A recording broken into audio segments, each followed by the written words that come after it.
নমস্কার, ultimate dream ফ্যামিলির এক নতুন ভিডিওতে আপনাদের সবাইকে স্বাগত জানাই। বর্তমানে সবজির বাজার দর আকাশ ছোঁয়া। সরকার মাঠে নেমেছে সবজির মূল্য যাতে একটু কমানো যায়। সরকার যত চেষ্টা করুক না কেন, এই দ্রব্যের মূল্য বৃদ্ধি ঘটানোটা আটকাতে পারবে না। আটকাতে পারে শুধুমাত্র জনসাধারণ। জনসাধারণ যদি চায় তাহলে কিন্তু সবজির মূল্য অটোমেটিক্যালি কমে যাবে, শুধু একটু চেষ্টা করতে হবে। বর্তমানে সব মানুষের কাছেই কম বেশি পয়সা থাকে, সব মানুষেরই কেনার ক্ষমতা অল্প বিস্তর আছে, এটা বড় কথা নয়। কেনার ক্ষমতা থাকলেই দ্রব্য কেনা যাবে না। দাম যদি কমাতে হয় তাহলে সব ক্রেতাকে একজোট হয়ে দাম কমাতে সাহায্য করতে হবে। যেমন ধরুন, আপনি কেনার ক্ষমতা আছে কিন্তু আপনি কিনবেন না, কিছুদিন যদি পণ্য না কেনেন তখন কি হবে না, বাজারে পণ্যের যোগান বেড়ে যাবে। তাহলে দোকানদার বাধ্য হবে ওই পণ্যটাকে বিক্রি করার জন্য কম দামে। ব্যাপারটা হচ্ছে এভাবেই। আমি একটা উদাহরণ দিয়ে বোঝানোর চেষ্টা করি। ধরুন, মার্কেটে একদিনে 10 কেজি লঙ্কা বিক্রি হয়। 10 কেজি লঙ্কা কখন বিক্রি হয় না, যখন লঙ্কার দাম 50 টাকা কেজি বা 80 টাকা কেজি ছিল। বর্তমানে লঙ্কার মূল্য এখন 200 টাকা।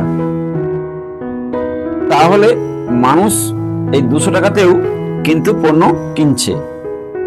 মানুষকে কি করতে হবে, ক্রেতাকে কি করতে হবে না, ওই 10 কেজি পণ্য কিনা যাবে না। আপনাদেরকে কেনাটাকে কমিয়ে দিয়ে 2 কেজি, 1 কেজি, 2 কেজি কিনুন। সবার মিলে বলছি আমি এটা। 1-2 কেজি যদি কেনেন তাহলে দেখা যাবে যে মার্কেটে 10 কেজি যোগান ছিল, 8 কেজি পড়ে থাকবে। পরদিন ওরা ওই 8 কেজিটি আবার নিয়ে আসবে, অর্থাৎ যোগানটা বেড়ে যাবে, দাম অটোমেটিক্যালি কমবে। আমি বলতে চাচ্ছি, সব মানুষকে চেষ্টা করতে হবে, সব ক্রেতা সাধারণকে চেষ্টা করতে হবে, যখন দাম বেড়ে যাবে তখন পণ্য কেনা কমিয়ে দিতে হবে বা পণ্য কেনা বন্ধ রাখতে হবে। মানুষ না খেতে থাকতে পারবে না, খেতে অবশ্যই হবে, কিন্তু পরিমাণটা কমাতে হবে। যদি আপনারা সবাই মিলে এই যোগান বৃদ্ধির কাজে সাহায্য করেন তাহলে দেখবেন পণ্যের মূল্য কমবেই কমবে। আপনি মার্কেটে কম কিনলেন, খুচরা ব্যবসায়ীগুলো পাইকারি মার্কেট থেকে কম কিনে নিয়ে আসবে। পাইকারি মার্কেটের কাছে, পাইকারি দোকানদারের কাছে পণ্য পড়ে থাকবে। পরের দিন পাইকারি দোকানদার দাম কমাবে, খুচরো দোকানদার ওখান থেকে কম পয়সা নিয়ে আসবে, আর খুচরো দোকানদার ক্রেতাকে কম পয়সা বিক্রি করবে। এইভাবে দামটা কমানো যেতে পারে। সরকার যত চেষ্টা করুক না কেন, সরকার একদিন দাম কমালে পরদিন আবার বেড়ে যাবে। আপনারা চেষ্টা করলে অবশ্যই দাম কমতে বাধ্য। আশা করি আপনারা আমার কথাটা বুঝতে পেরেছেন। নিশ্চয়ই আপনারা সবাই মিলে এই চেষ্টাটা করবেন, পণ্যের মূল্য অবশ্যই কমবে। দেখুন না কমে কিনা, অবশ্যই কমবে।